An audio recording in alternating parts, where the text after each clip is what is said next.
आप देख रहे हैं श्री हरि कृपा आश्रम चैनल। संस्थापक स्वामी श्री हरि चैतन्य पुरी जी महाराज।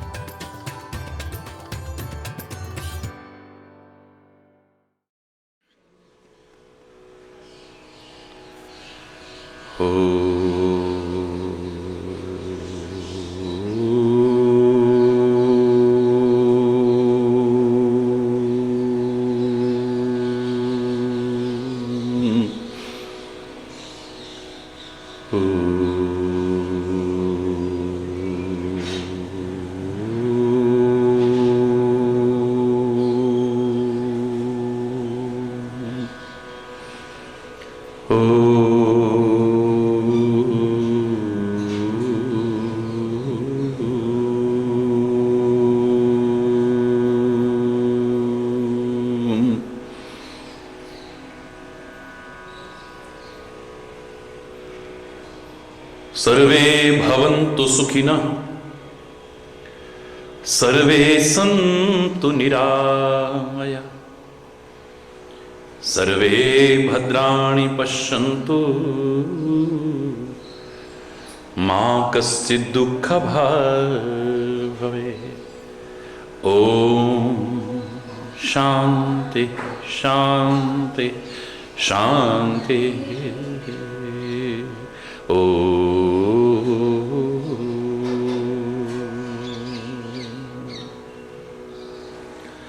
त्वमेव माता च पिता त्वमेव, त्वमेव बन्धुश्च सखा त्वमेव,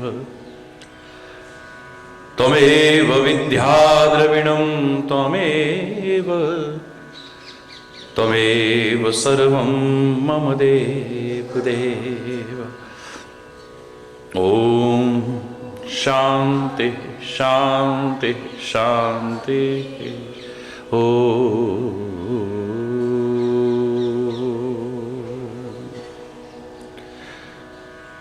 ध्यानमूलं गुरुर्मूर्ति, पूजामूलं गुरुपदं, मन्त्रमूलं गुरुर्वाक्यं, मोक्षमूलं गुरुकृपा। ॐ शान्ति शान्ति शान्ति।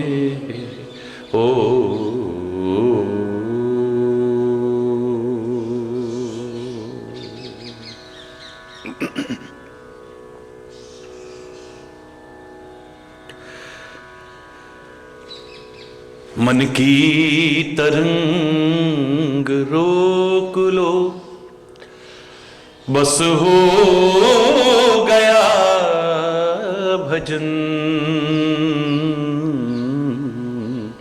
मन की तरंग रोक लो, बस हो गया भजन। आदत बुरी सुधार लो, बस हो गया भजन।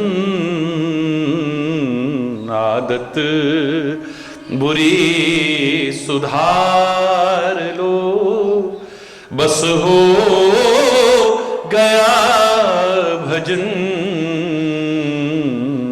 मन की तरंग रोक लो, बस हो गया भजन।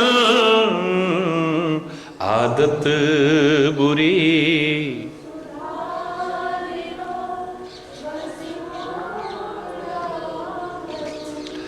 आए हो तुम जहां में क्यों, और क्या था करना यहाँ। आए हो तुम जहां में क्यों, और क्या था करना यहाँ। सत्संग में यह जान लो, बस हो गया भजन। जीवन में फिर उतार लो, बस हो गया भजन आदत सुधार लो, बस हो गया भजन आदत बुरी। सब राग द्वेष वैर तज, तू प्रेम सबसे कर। सब राग द्वेष वैर तज, तू प्रेम सबसे कर। उपकार कर पर गर्व ना कर, बस हो गया भजन उपकार। पर गर्व ना कर, बस हो गया भजन आदत बुरी सुधार लो, बस हो गया भजन आदत बुरी सुधार लो। गर दोष देखने ही है तो क्यों ना अपने देख। गर दोष देखने ही है तो क्यों ना निंदा पराई कर पाप ना ले, बस हो गया भजन निंदा पराई कर पाप ना ले, बस हो गया भजन आदत बुरी सुधार लो, बस हो गया भजन आदत बुरी सुधार लो।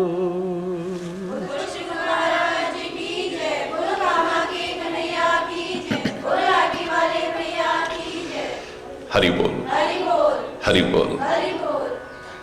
दोष नहीं देखने चाहिए, कल बहुत विस्तार से सुना आपने।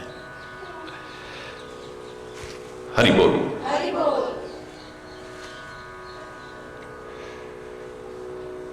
लेकिन आदत ही पड़ गई है।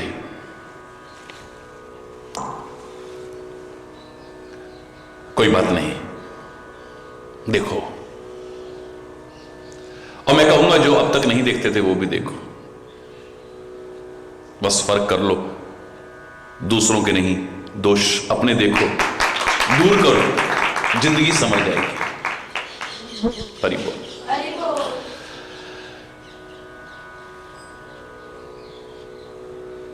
क्योंकि हम जब दोष देखते हैं, दोष सुनते हैं, तो फिर उसका चिंतन होने लगता है, फिर उसका वर्णन भी होने लगता है, और वही निंदा है। हरि बोल।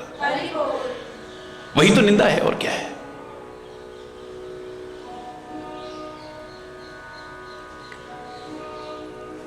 जिसकी कर रहे हैं उसको नुकसान नहीं है।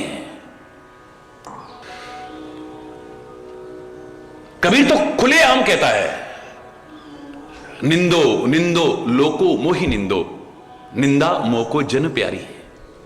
मेरे को बहुत अच्छी लगती है। जब बनारस में बहुत आलोचना होने लगी तो कहता है, निंदो। निंदा बाप निंदा महतारी। जैसे माता पिता अपने बच्चों की रक्षा करते हैं ना, ये निंदा भी अभिमान आने से रक्षा करता है और दोष दूर करने में सहायक होता है। जैसे माता पिता साफ सुथरा बनाते हैं ना, ऐसे ये भी साफ सुथरा कर जाती है। हरि बोल। और इसलिए कहता है, निंदक नीरे राखी आंगन कुटी छवाए। विचारशील व्यक्ति विचार करता है कि जो मेरी निंदा कर रहे हैं, ये कमियां मेरे में हैं तो नहीं, उन्हें दूर करूं। अगर हैं तो, नहीं है तो फिर परवाह नहीं करता है। हरि बोल। लेकिन करने वाले के लिए कितना बड़ा अपराध है, करने वाले के लिए कितना बड़ा पाप है, शायद उसका एहसास करते समय नहीं होता है। सबसे पहला नुकसान तो उसने किया जो हमसे कहा था, भद्रम करने भी शुणयाम देव। कानों से अच्छा अच्छा भद्र भद्र सुनो, आलोचना गंदगी सुन रहा है। भद्रम पश्चिम, आंखों से अच्छा अच्छा देखो, लेकिन गंदा देख रहा है। वाणी से अच्छा अच्छा बोलो, लेकिन वो तो गंदा गंदा बोल रहा है। मन और मस्तिष्क से अच्छा अच्छा विचार करो, वो तो गंदा गंदा विचार कर रहा है। पराये दोष कोई अच्छी चीज तो नहीं हो सकती, दोष तो अच्छी चीज नहीं है। गंदगी ही तो है ना, बुराई ही तो है ना।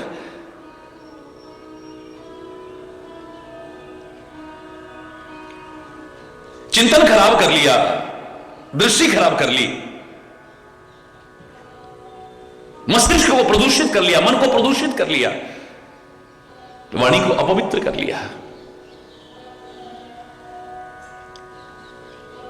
ये गंदगी उगलने के लिए नहीं बनी है जीभ हमारी।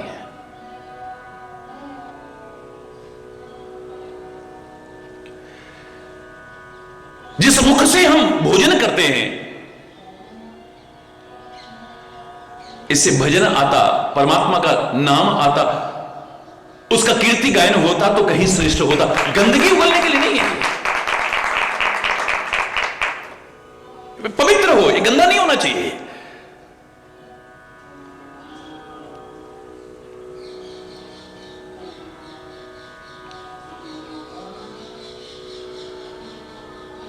और फिर देखिए आप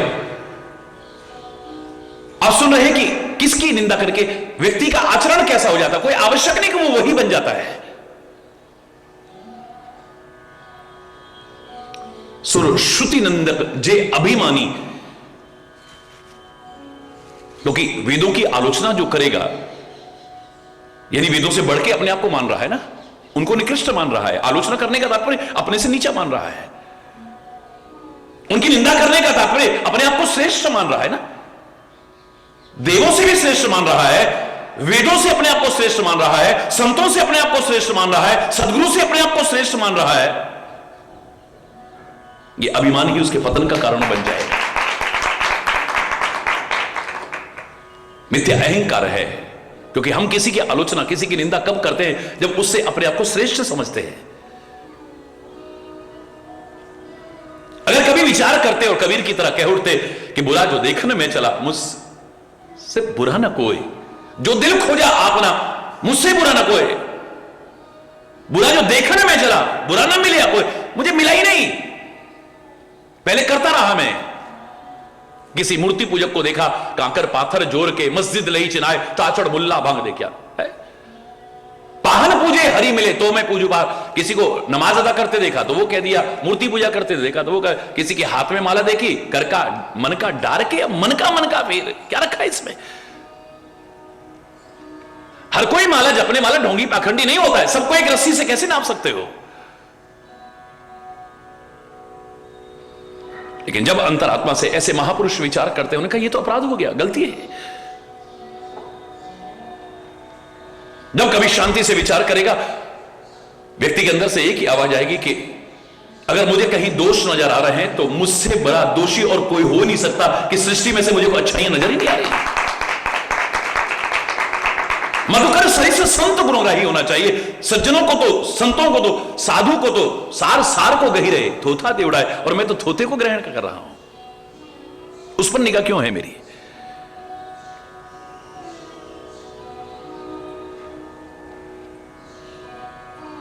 भौरे और मधुमक्खी की तरह होना चाहिए था, गुणग्राही बनना चाहिए था मुझे तो, दोषों को ग्रहण करने वाला नहीं है। फिर धीरे धीरे और भाव आने लगता है, भाई जो कर रहा है अपने आप भोगेगा, तुम क्यों परेशान हो रहे हो? तेरे भावे जो करे भला बुरा संसार। नारायण तू बैठ के अपना भवन बुआर, तू अपना घर तो साफ सुथरा कर ले, अपना घट तो साफ सुथरा कर ले, अपना मन तो साफ सुथरा कर ले, अपना मस्तिष्क तो साफ सुथरा कर ले। वहां गंदगी है, वहां गंदगी है, इसकी कहने के बजाय अपनी गंदगी को दूर कर, अच्छा रहेगा।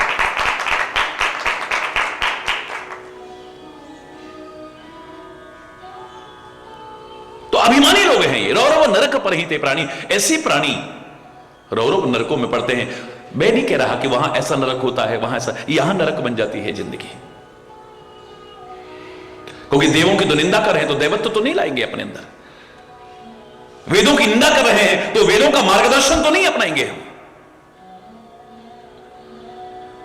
संतों की आलोचना कर रहे हैं तो संतों का मार्गदर्शन तो अपनाने वाले नहीं है। फिर गुरु की निंदा कर रहे हैं तो गुरु का बताया मार्गदर्शन तो नहीं अपनाएंगे, रहा नहीं, क्योंकि उससे श्रेष्ठ समझ रहे हैं हम अपने आप को, तभी तो आलोचना कर रहे हैं। उस नरक की किसने कहा? यहां जिंदगी नरक बन जाएगी, जैसे तैसे जीवन जीते हुए, मनमाना जीवन जीते हुए। हरि बोल।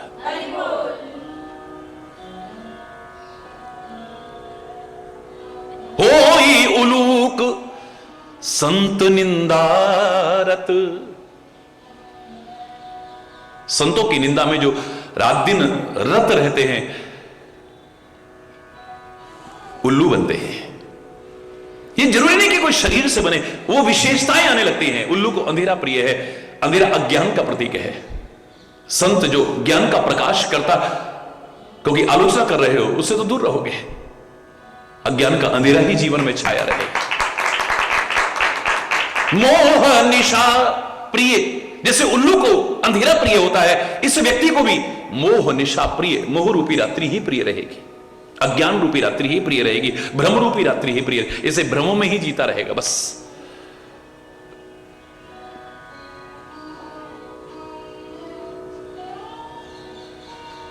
कितना मिथ्या भ्रम और अहंकार है व्यक्ति को, एक तुच्छ जीव का अहंकार और मिथ्या भ्रम। देखिए वो कहते हैं टिटेरी की तरह, रावण जैसे के लिए भी कहा टिटेरी की तरह तेरा अभिमान है। कैसा है? टिटेरी जब सोती है ना, कभी देखो आप, पैर ऊपर करके सोती है। किसी ने पूछा टिटेरी तू पैर ऊपर करके क्यों सो रही है? बोले आकाश गिरेगा तो कौन थामेगा उसे। हरि बोल। इतना मिथ्या अहंकार है, इतना मिथ्या अहंकार।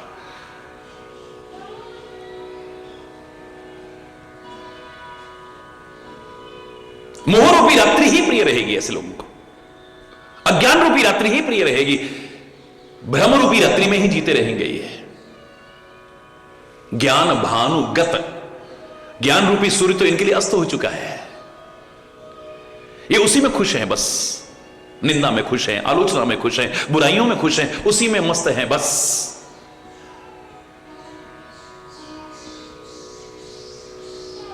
अपनी जिंदगी को संवारने के लिए हमसे कहा अच्छा सत्संग करना, अच्छा संग करना, लेकिन ऐसे लोगों का अच्छा संग तो होगा नहीं। निंदा सुननी है तो वो भी बुरों से ही सुनेंगे, और निंदा सुनाएंगे तो सुनने वाले भी कैसे होंगे? अच्छे लोग तो नहीं हो सकते हैं, अच्छे लोग तो सुनेंगे नहीं। मैंने कहा भैया काय को हमें क्यों पाप चढ़ा रहा है? तो अपना पाप अपने पास ही रख भैया, तू अपनी जिंदगी को झांक के देख, तू कहां जी रहा है। तू परमात्मा की आलोचना कर रहा है, वेदों की आलोचना कर रहा है, देवों की आलोचना कर रहा है, महापुरुषों की आलोचना कर रहा है, तू है क्या? अपने जीवन को झांक के देख, तू कहां जी रहा है? एक बार अपने आप को अंतरात्मा में झांक करके देख। वो नहीं सुनेंगे। हरि बोल। तो जिनको सुनानी है वो भी दुष्टों का ही संग होगा, ऐसे लोग ही सुन सकते हैं, उनके पास ही फालतू टाइम है दूसरों की बुराइयां सुनने का। एक सज्जन व्यक्ति को और एक कर्मठ व्यक्ति को इतनी फुर्सत कहां है जो फालतू की बुराइयां सुन के अपना टाइम बर्बाद करे, अपना चिंतन बर्बाद करे, अपना जिनसे सुननी है वो भी अच्छे नहीं हो सकते हैं, जिनको सुनानी है वो भी, बोलो ना, और हम सुनने और सुनाने वाले हैं तो हम भी अच्छे नहीं हो सकते हैं।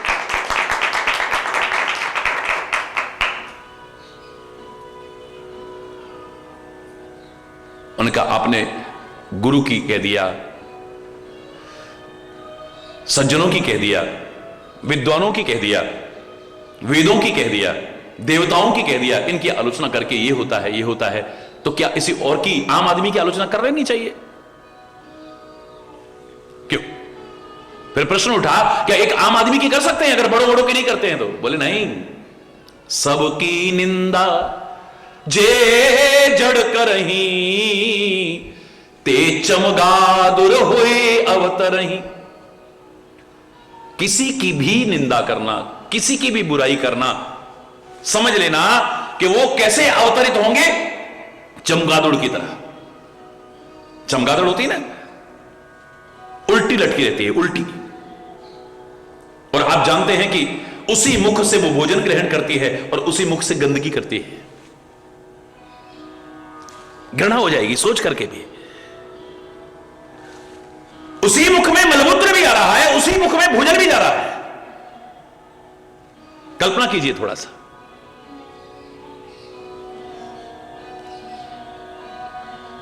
और आलोचना, निंदा, बुराई करने वाला भी क्या कर रहा है?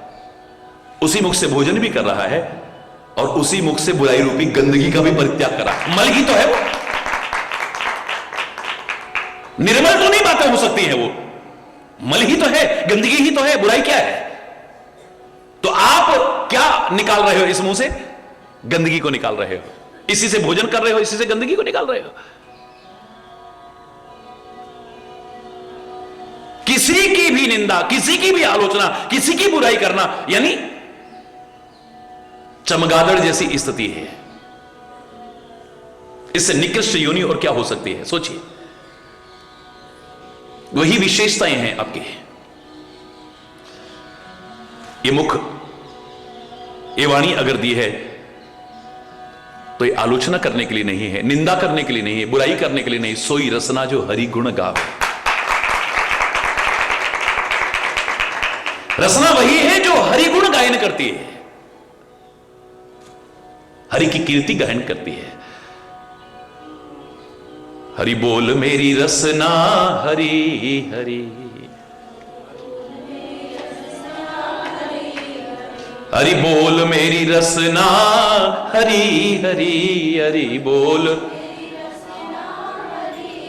हरि बोल मेरी रसना हरि हरि, हरि बोल। भजन करन में आलस आवे, भजन, भजन करन में आलस आवे, भजन करन में, और निंदा चुगली करी करी, हरि बोल मेरी रसना हरि हरि, हरि बोल मेरी, हरि बोल मेरी रसना हरि हरि, हरि बोल मेरी, बोल मेरी रसना हरि हरि, हरि बोल मेरी। हर जगह पर ये गा, हरि नाम स्मरण को, हरि नाम, हरि हरि नाम ध्याइए। पवित्र गुरुद्वारे में जाओ, वहां पर भी हरि नाम लेते रहो, हरि नाम लेते रहो।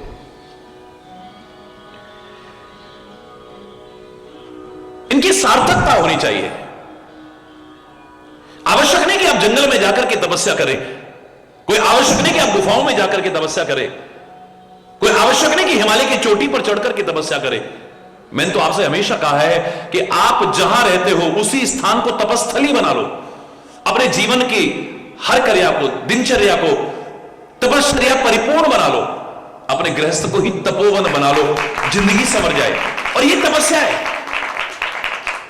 हर अंग की तपस्या है। इन आंखों से क्या देखना चाहिए, क्या नहीं देखना चाहिए, कैसे देखना चाहिए। गुस्से में भी देख सकती हैं ये, करुणा भी बरसा सकती है, प्यार भी बरसा सकती है, प्रेम भी बरसा सकती है, गंदगी भी बरसा सकती है ये।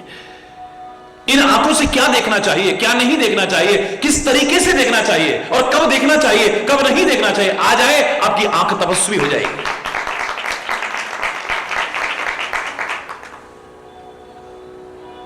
जिनको आ गया है ना, उनकी दृष्टि भी पड़ जाती है तो जिंदगी समझ जाती है। तभी तो कहते हैं परमात्मा की दृष्टि भी पड़ जाए तो जिंदगी समझ जाए, सदगुरु की दृष्टि भी कृपा की पड़ जाए तो जिंदगी समझ जाए, संत की दृष्टि भी पड़ जाए तो जिंदगी समझ, नजर भी पड़ जाए तो वो एक बार कृपा की हमारी कृपा करके हमारी ओर देख भी ले तो हमारी जिंदगी समझ जाए।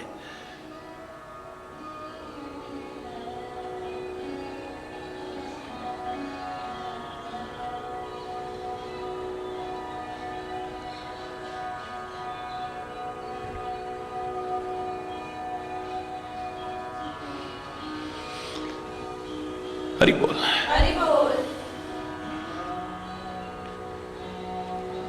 इस कान से क्या सुनना चाहिए और क्या नहीं सुनना चाहिए, किस तरीके से सुनना चाहिए, कैसा फिल्टर लगा के सुनना चाहिए, क्योंकि बातें तो इस कान में हर तरह की आएंगी। बहुतों को आपके घर का प्यार अच्छा नहीं लगता है, आपकी एकता अच्छी नहीं लगती है, आपकी शांति अच्छी नहीं लगती है, आपकी श्रद्धा अच्छी नहीं लगती है,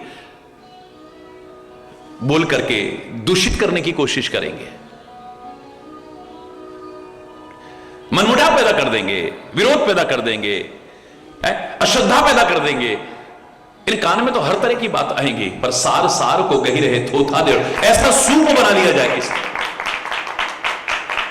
गणपति के सूर्पाकार कान, इतने बड़े बड़े कान आकृति में हमको नहीं बनाने हैं, लेकिन प्रेरणादायी हैं, वो सीखना है हमें।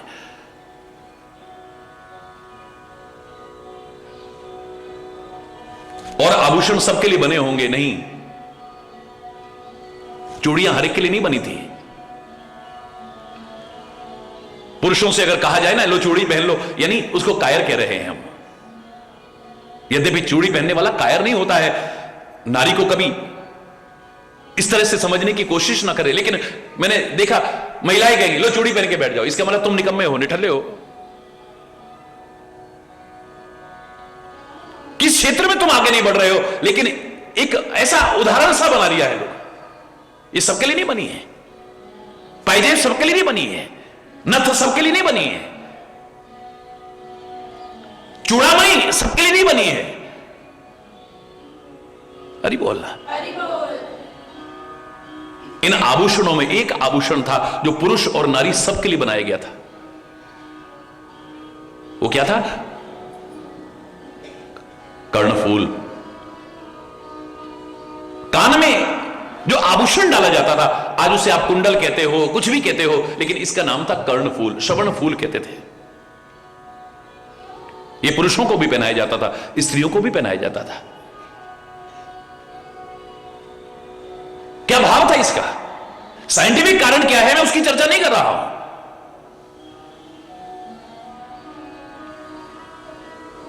लगता है कि एक्यूपंक्चर की प्रणाली, लोग कितने भी दावे करते रहे कि उस देश की देन है, उस देश की, मेरे भारत की देन ही हो सकती है। लोग कब से, क्योंकि कान को माध्यम बना करके ही वो उपचार करते हैं। हमारे यहां कर्ण भेदन का कब से वर्णन मिल रहा है। कर्ण भेदन संस्कार होता है बाकायदा।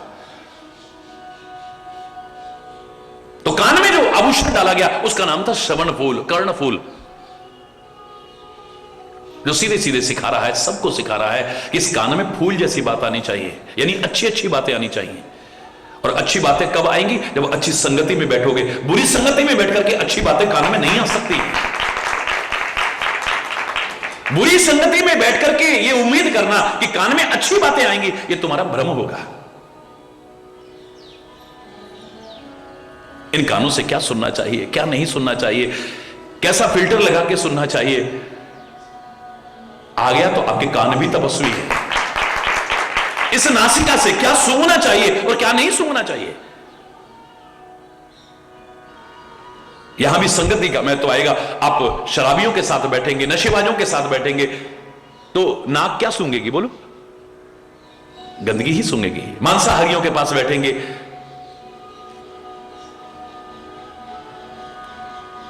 और ऐसे लोगों के पास बैठेंगे जो नित्य धूप दीप इत्यादि करते हैं, यज्ञ करते हैं, अच्छी गंध ही आएगी, बुरी गंध नहीं आ सकती है।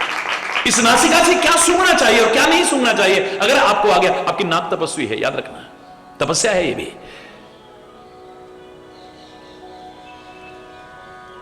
इस वाणी से क्या बोलना चाहिए और क्या नहीं बोलना चाहिए, कब बोलना चाहिए और कब नहीं बोलना चाहिए, किससे बोलना चाहिए और किससे नहीं बोलना चाहिए, कितना बोलना चाहिए और कितना नहीं बोलना चाहिए, किस तरीके से बोलना चाहिए। आ गया, आपकी जबान भी तपस्वी है। और इतनी बड़ी तपस्विनी है ये, जो इसकी तपस्या को बरकरार रखता है, उसके मुंह से जो शब्द निकलता है वो सच होता है।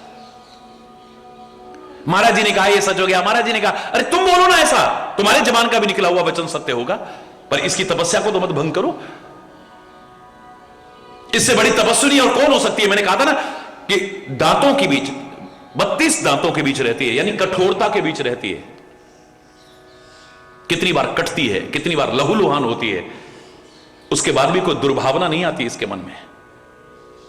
जिन दांतों से कटती है उन दांतों में दर्द हो जाए, हम और उपचार बाद में करेंगे, पहले ये सहलाती है। ये भी भूल जाती है कि इसने मुझे काटा था, इसने मुझे लहूलुहान किया था। सबसे पहले उन दांत को सहलाने कौन पहुंचती है? बोलो, यही जीव। इस दांत में तिनका फंस जाए, कोई कण फंस जाए, सड़न पैदा ना हो जाए, दुर्गंध पैदा ना हो जाए, नुकसान ना हो जाए, ये सबसे पहले निकालने की कोशिश करती है। और जब तक नहीं निकल जाता इसे चैन नहीं मिलता है, निकालती रहती, निकालती है।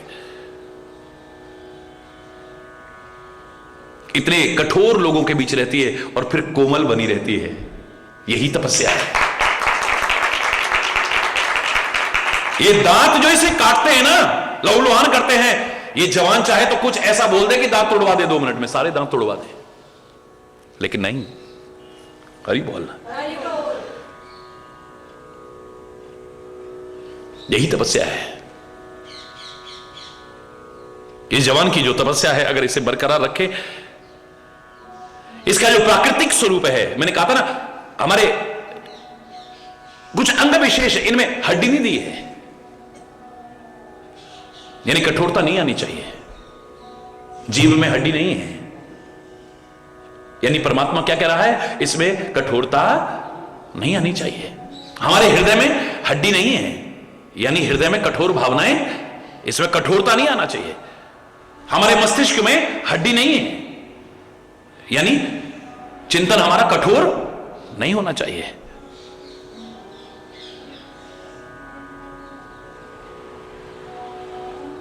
इसके वास्तविक स्वरूप को बनाए रखो। ये जीव तुम्हारी तपस्वी है।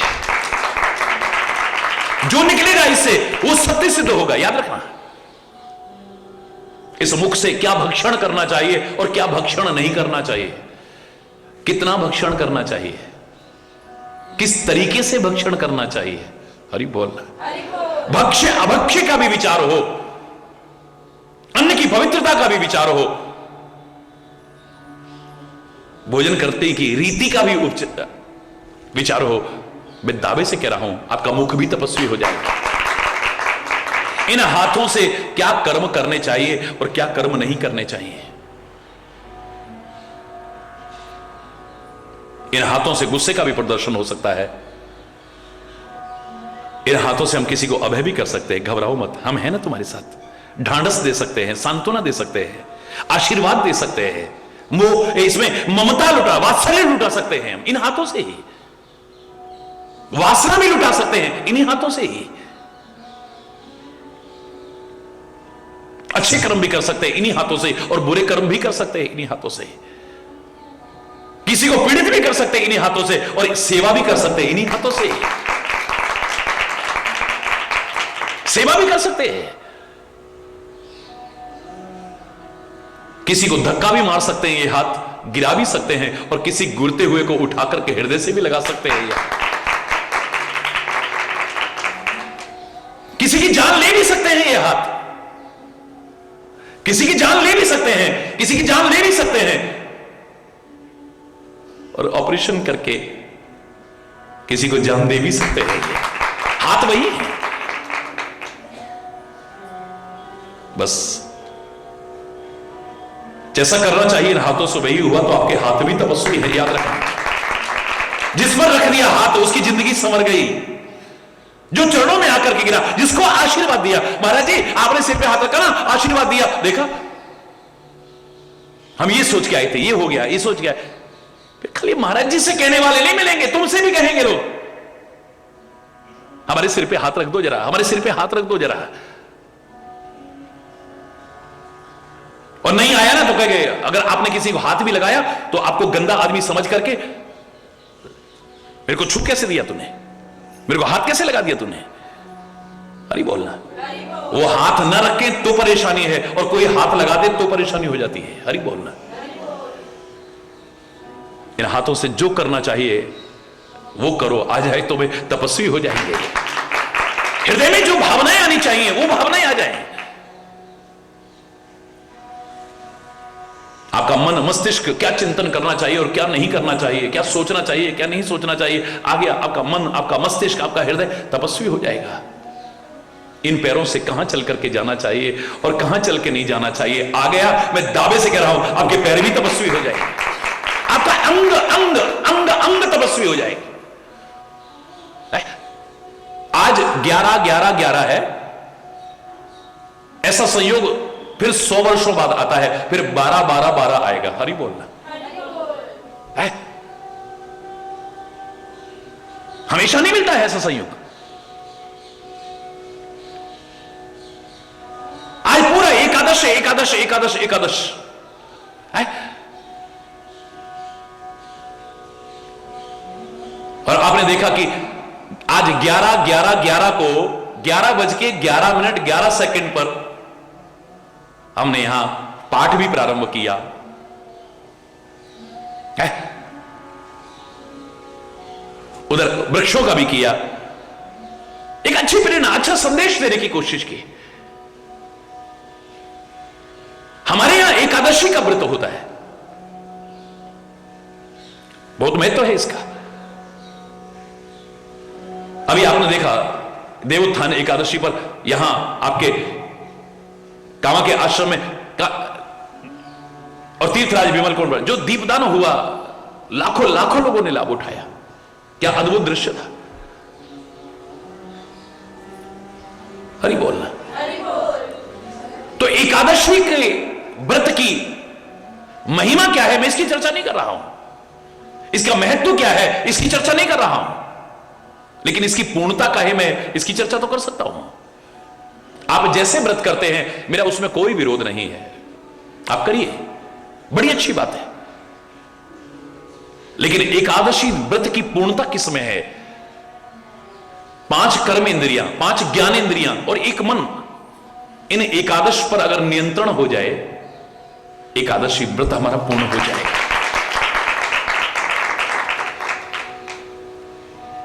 और इन पर अगर कंट्रोल ना हुआ तो ये जिंदगी को कब खड्डे और खाई में गिरा देंगे पता भी नहीं चलेगा। मैंने आपसे कहा था ना, ये इंद्रियां, ये मन एक घोड़ों की तरह है, इस सवार के अधीन रहें तो निर्विघ्न यात्रा पूर्ण कराते हैं, और अगर कंट्रोल में ना रहें तो घोड़ा अगर सवार के कंट्रोल में ना रहा तो क्या करेगा, कब खड्डे और खाई में गिरा देगा पता भी नहीं चलेगा। हरि बोल, यही तो सिखा रहे हैं। इस वाणी से जो करना चाहिए, बात जो आ रही थी, मैं वही आता हूं, वही करो। इससे शुद्ध भोजन करो, सात्विक भोजन करो, संयमित भोजन करो, संतुलित भोजन करो और संकीर्तन करो, गुण गायन करो, परमात्मा का नाम लो। इससे कुछ ऐसा बोलो कि अपने आप को भी शीतलता मिले और सामने वाले को भी शीतलता मिले, अशांति ना हो, मनमुटाव ना हो, वैर विरोध ना हो, अशांति ना हो, घृणा ना हो, झगड़ा फसाद ना हो, युद्ध की स्थिति पैदा ना हो जाए, वातावरण विषाक्त और कटुता परिपूर्ण ना हो जाए, ऐसा मत बोलो इससे। और निंदा चुगली को तो मैं साफ कह सकता हूं कि वो गंदगी ही तो है, किसी की बुराई क्या होगी, अच्छी चीज तो नहीं हो सकती है, गंदगी है। तो जिस मुख से भोजन करते हो उस मुख से गंदगी का परित्याग मत करो, चमगादड़ की तरह हो जाओगे। चमगादड़ की यही तो योनि की निकृष्टता मानी जाती है कि जिस मुख से वो भोजन करता है उसी से गंदगी का भी परित्याग करता है। कम से कम एक मुझ से गंदगी मत निकालो। हरि बोल। परमात्मा ने तुम्हारी जीव को कटाफटा नहीं बनाया है। मैंने कहा था ना, परमात्मा ने 2 आंखें दी है, कान 2 दिए हैं, नासिका छिद्र 2 बनाए, हाथ 2 दिए, पैर 2 दिए, किडनी 1 होती हम जिंदा रह सकते थे वो भी 2 बना दी, हृदय 1 बनाया, भाग उसके भी 2 कर दिए, लेकिन जवान बोलो ना 1 रखी है। आखिर क्यों? जीव के भी 2 हिस्से हैं, लेकिन जहरीले जीवों के हैं। रेप्टाइल्स को देखिए आप, जितने सर्प इत्यादि के हैं, इनकी जीभ बीच से कटी होती है, फटी होती है,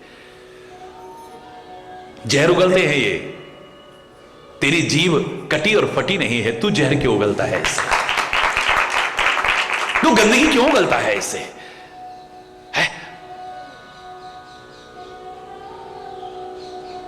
गंदगी जब मुख से निकलती है, अंदर की ही है, लेकिन अंदर है गंदगी है। अब मान लो आपको वमन आ गया, उल्टी आ गई है? गंदगी मुंह में आ गई है, अब उसको मुख में रखोगे क्या? क्या करोगे? फेंकोगे। लेकिन मुख से गंदगी निकली है, अब मुख आपको पवित्र करना पड़ रहा है। क्या उसके बाद मुंह में कुल्ला नहीं करते हो? बोलो ना।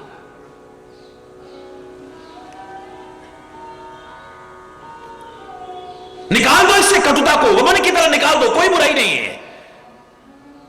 विरोध को निकाल दो, घृणा को निकाल दो, द्वेष को निकाल दो, अपने अंदर की गंदगी को बेशक निकाल दो। लेकिन किसी की गंदगी तुम्हारे मुंह में डाली जाए और फिर तुम उसे बाहर निकालो, कैसा लगेगा तुम्हें? बोलो। पुराने जमाने में जब शहीद, अमर शहीदों के परिवार बताया करते थे, स्वतंत्रता संग्राम सेनानी बताते थे, बोले गंदगी कर देते थे मुंह में। कैसे कैसे सताते थे, कैसे कैसे यातनाएं देते थे,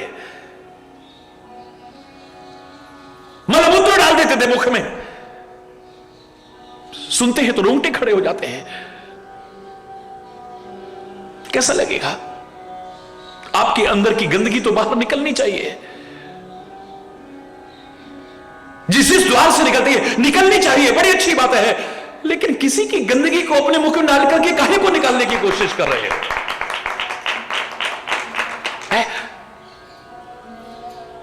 उसी मुख से भोजन कर रहे हो, उसी मुख से गंदगी। अपनी भी अगर निकलती है तो आपको मुंह साफ करना पड़ता है, धोना पड़ता है, पवित्र करना पड़ता है। ये तन सेवा करके पवित्र होगा। धन किसी जरूरतमंद की सहायता करके या धर्मार्थ करके तब पवित्र होगा। और वाणी परमात्मा का नाम लेकर के ही पवित्र हो सकती है। निंदा आलोचना करके ये पवित्र नहीं हो सकती है, गंदगी हो जाएगी, गंदगी आ जाएगी इसमें। सबके निंदा जे जड़ करही,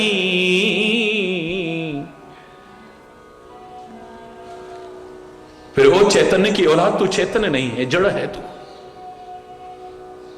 तेरी बुद्धि भी जड़ है, तेरे अंदर जड़ता आ गई है, तेरे को समझ में नहीं आ रहा। तेरे को आत्मा समझा रहा है, तेरे को महात्मा समझा रहा है, तेरे को परमात्मा समझा रहा है, वेद समझा रहे हैं, ग्रंथ समझा रहे हैं, सब समझा रहे, लेकिन तू जड़ है तू।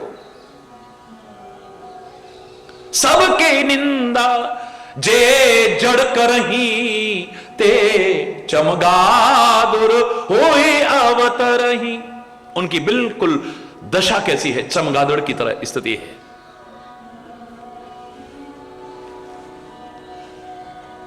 मैं ज्यादा नहीं कहूंगा, मेरे शायद कई दिन से इसी प्रश्न का उत्तर चल रहा है कि संसार का सबसे बड़ा पाप क्या है।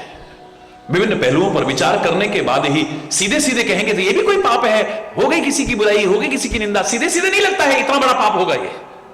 लेकिन हर पहलू पर विचार करके हमने देखा है कि संसार में इसके बराबर और कोई पाप नहीं हो सकता है।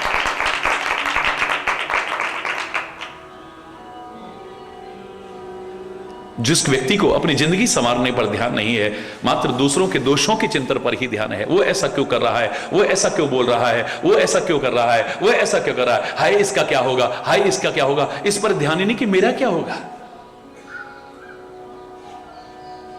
अपने बारे में चिंतन ही नहीं है। स्वार्थ में चिंतन तो नहीं होना चाहिए, लेकिन आत्म कल्याण का चिंतन तो होना चाहिए।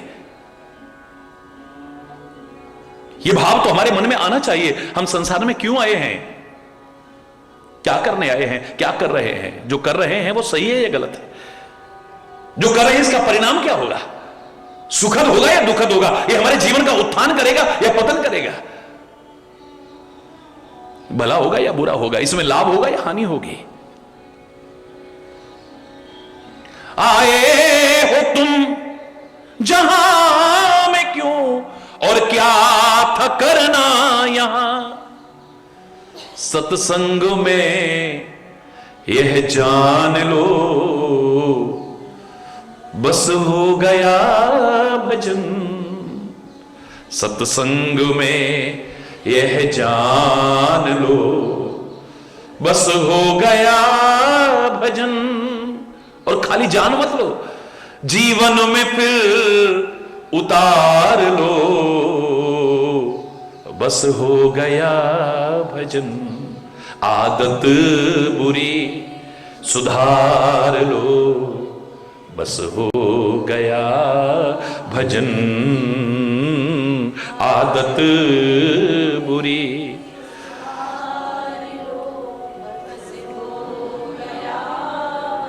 वो भी भजन है जो आप गाते हो, बड़ी अच्छी बात है, मैं भजन कहूंगा। आप ढोलकी बजाते हो, बाजा बजाते हो, चिमटा बजाते हो, या मजीरे बजाते हो, ताली बजाते हो, मगन होके गाते हो, अच्छी बात है, अच्छी बात है। वाणी पवित्र कर रहे हो, कान पवित्र कर रहे हो, वातावरण पवित्र, लेकिन वो भी भजन है, मेरा विरोध नहीं है। मैं भी गाता हूं, मैं भी सुनता हूं, लेकिन भजन की पूर्णता तो इसी में है कि जो परिवर्तन आना चाहिए वो भी आए। जो वांछित परिवर्तन है यदि वो ना आया, ये सब अधूरा है, तुम्हारा सब कुछ अधूरा है। सोच नहीं बदली अगर गलत है तो, चिंतन नहीं बदला अगर गलत है तो, खान पान नहीं बदला अगर गलत है तो, वाणी नहीं बदली अगर गलत है तो, संगति नहीं बदली अगर गलत है तो, भावनाएं नहीं बदली अगर गलत है तो, कर्म नहीं बदले अगर गलत है तो फिर सब अधूरा है। अरे जो परिवर्तन आना चाहिए वो परिवर्तन भी बहुत जरूरी है। आप भगवान का नाम लेते हो, उसे भजन कहते हो, मेरा नहीं। और वैसे संस्कृत में अगर इसकी व्याख्या की जाए व्याकरण के हिसाब से तो भजन का तात्पर्य सेवा,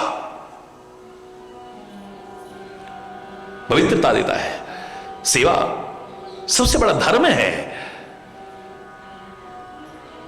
जब कर सको, जहां कर सको, जितनों की कर सको, जैसे कर सको, करो सेवा। लेकिन भगवान का नाम लेते हो तुम, इसे भी भजन कहते हो, बड़ी अच्छी बात है। अरे भगवान का नाम लेना तो दूर, भगवान भी अगर तुम्हारे साथ है और तुम्हारे अंदर जो वांछित परिवर्तन है वो ना आया तो फिर कोई विशेष लाभ नहीं उठा पाओगे। भगवान का नाम लेकर के दुख दूर हो जाते हैं, लेकिन भगवान जिनके साथ है वो पांडव जीवन भर दुख क्यों उठाते रहे? क्यों संघर्ष में जीवन रहा? क्यों मुसीबतें उन पर मंडराती रही? क्यों परेशानियां, उलझने, कष्ट? भगवान का नाम लेकर के ये सब दूर हो जाते हैं, लेकिन भगवान के साथ रह करके भगवान इनसे प्यार करते हैं, ये भगवान से प्यार करते हैं, भगवान का साथ मिला हुआ है, लेकिन फिर भी इतने कष्ट क्यों उठाए इन्होंने? जिसका एक अंश मात्र भी हमारे जीवन में आ जाए तो शायद हम विचलित हो जाएंगे, डगमगा जाएंगे, लड़खड़ा जाएंगे, गिर जाएंगे, हम टूट जाएंगे, अंदर से बिखर जाएंगे।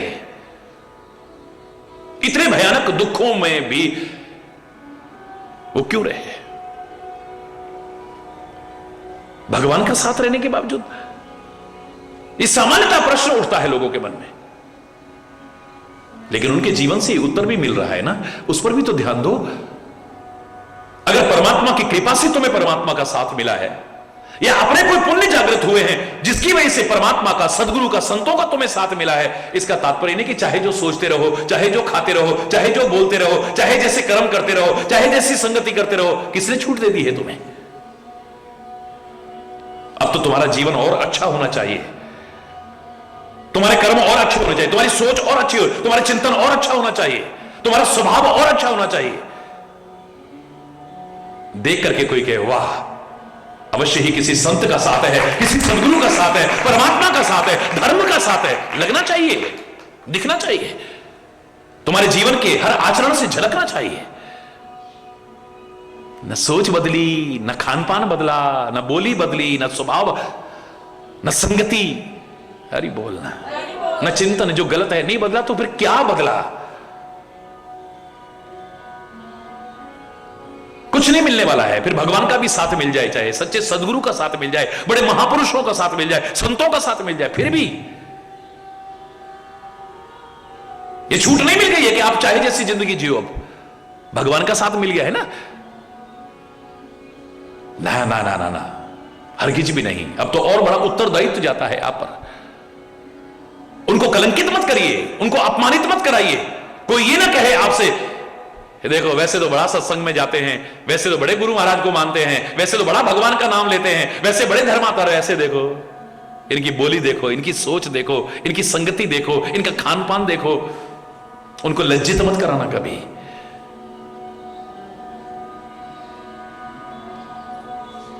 लोग गौरव का अनुभव करें तुम्हारी राह पर चल करके।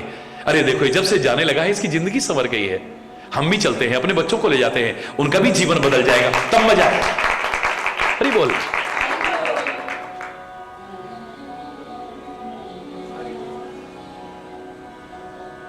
एक बात बताओ, भगवान का नाम कितना लिया रावण ने? तुम ओम नमः शिवाय का इतना जाप नहीं कर सकते हो जितना रावण ने किया है।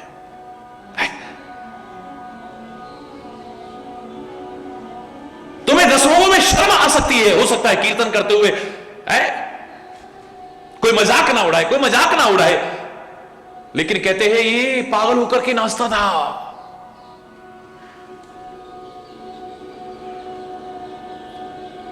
मगन होकर के स्तुति करता था, नाचता था। तांडवी सोच दो, इसका आज तक अभी तक प्रचलित है।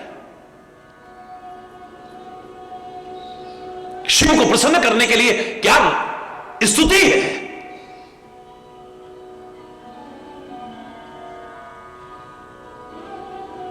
समुद्र के किनारे भी जा रहा है, घूमने के लिए भी जा रहा है, वो वहीं पर बालू का ही शिवलिंग बनाया और मगन, आंखों में आंसू लेकर के, मगन होकर के पूजा करता था।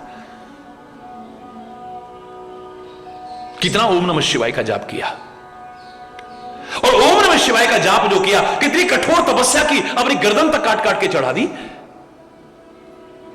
10 सिर काट काट के चढ़ा दिए।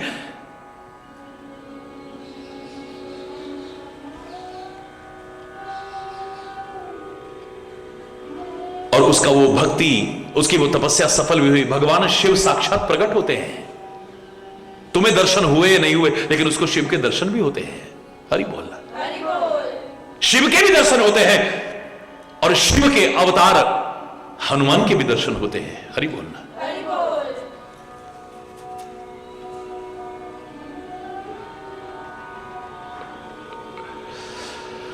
भगवान का नाम भी लिया, भगवान के दर्शन भी करे, भगवान ने वरदान भी दिया, लेकिन जीवन अगर नहीं बदला, सोच नहीं बदली, कर्म अगर गलत किए, क्या परिणाम हुआ? इतिहास साक्षी है। ऐसा उदाहरण और कहां मिलेगा? बोल। अब भगवान के आपको दर्शन हो गए, भगवान ने आपको वरदान दे दिया, भगवान का आप नाम ले, इसका तात्पर्य नहीं कि चाहे जैसी जिंदगी जियो। तो कर्म अगर ठीक नहीं रहे, आचरण अगर ठीक नहीं रहा, क्या दुष्परिणाम हुआ? आज तक तुम्हें सबर नहीं है, अपने अंदर की असुरत का तो नाश नहीं किया, अपने अंदर की राक्षसी वृत्तियों का नाश नहीं किया, और उसके पुतले अभी तक जला रहे हैं। लाखों वर्ष पहले अभी तक उसके पुतले जलाने में तुम नहीं चूकते हो। हरि बोलना। भस्मासुर ने कितना कठोर तप किया है, कितना ओम नमः शिवाय का जाप किया है, और उसका सफल भी हुआ। भगवान शिव प्रकट होते हैं और मुंह मांगा वरदान देते हैं। मांग लो, क्या मांगना चाहते हो पुत्र।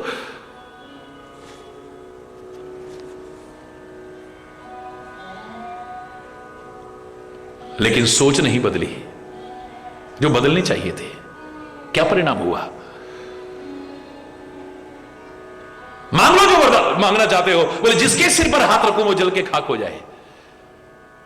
मेरे जैसा होता तो सीधे कहता, अभी किसी के सिर पर हाथ रख के जला के खाक करने वाले, वो जल के खाक होगा या नहीं उसका कोई रखवाला हो सकता है, लेकिन ऐसी सोच रखने पर तू एक दिन जरूर जल के खाक हो जाएगा।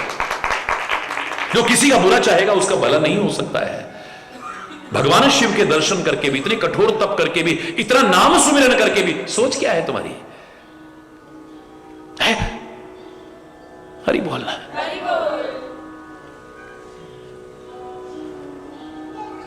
जो परिवर्तन जीवन में आना चाहिए, वांछित परिवर्तन, अगर वो ना आया तो सब अधूरा है। फिर मेरे प्यारे बच्चों, सब अधूरा है।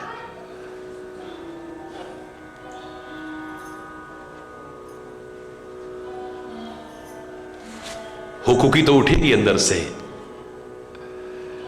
तरंग तो उठेगी अंदर से, गलत गलत भी उठेगी अंदर से, किसी की बुराइयां देखने का भी भाव आएगा मन से, उसका वर्णन करने का भी।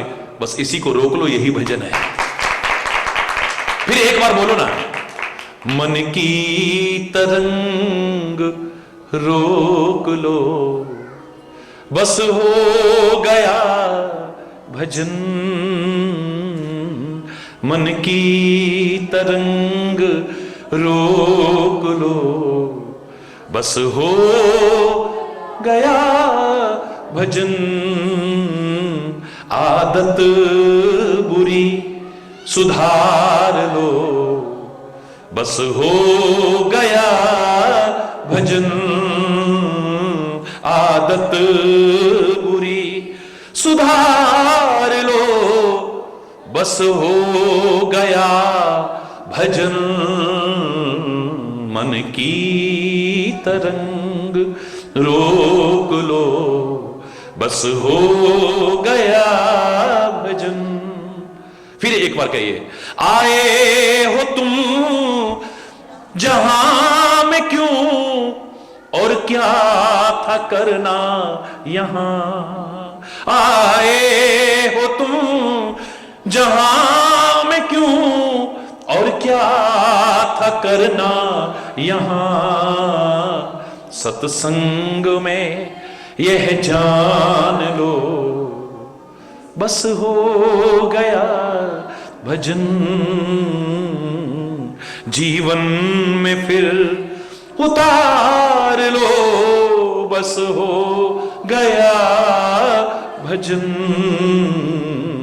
आदत बुरी सुधार लो, बस हो गया।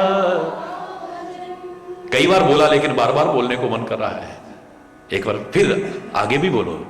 सब राग द्वेष वैर तज, तू प्रेम सबसे कर। सब राग द्वेष वैर तज, तू प्रेम सबसे कर। उपकार कर पर गर्व ना कर, बस हो गया भजन। उपकार कर पर गर्व ना कर, बस हो गया भजन। आदत बुरी सुधार लो, बस हो गया। गर दोष देखने ही है तो क्यों ना अपने देख। गर दोष देखने ही है तो क्यों ना अपने देख। निंदा पराई कर पाप ना ले, बस हो गया भजन। निंदा पराई कर पाप ना ले, बस हो गया भजन।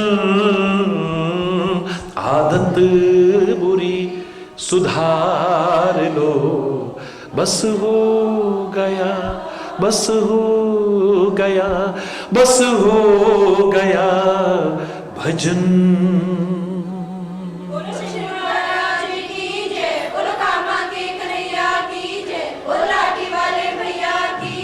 धर्म के अधर्म का, प्राणियों में विश्व का, गौ माता के, भारत माता के, गंगा माता के, संत समाज के, भारत की देवियों के, भक्त समाज के।